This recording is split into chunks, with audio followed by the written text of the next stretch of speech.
নিয়েছে রাষ্ট্রপক্ষ। মামলার তদন্ত করতে ৬ মাসের সময় বেঁধে দিয়েছেন হাইকোর্ট। এ নিয়ে জানাতে যোগ দিচ্ছেন জাহিদ হাসান। জাহিদ, জানাবেন সাগরিনী হত্যা মামলা নিয়ে হাইকোর্ট আর কি বলেছেন?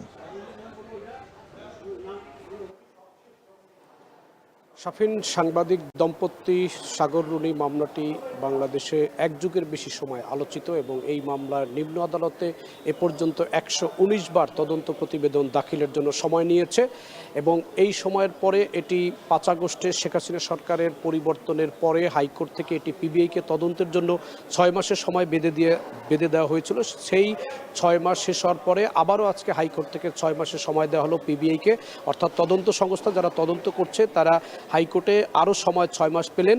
একই সঙ্গে রাষ্ট্রপক্ষ থেকে যেটি জানানো হয়েছে যে ৫ আগস্টের পরে ডিবিতে যে সাগররুনি হত্যা মামলার যে নথিপত্র ছিল সেগুলো পুড়ে ফেলা হয়েছে, অর্থাৎ সেগুলো পুড়ে গেছে। কিভাবে পুড়ে গেছে, কবে পুড়ে গেছে এবং কী কারণে পুড়ে গেছে সে বিষয়ে কোনো বিস্তারিত তথ্য আদালতকে তিনি জানাননি। তবে তিনি জানিয়েছেন যে ৫ আগস্টের পরে সাগররুনি হত্যা মামলার যে নথিপত্র সেই নথিপত্র ডিবি অফিস থেকে পুড়ে গেছে, এটি শুধু আদালতকে জানিয়েছেন এবং এর উপরে বিস্তারিত কোনো শুনানিও হয়নি।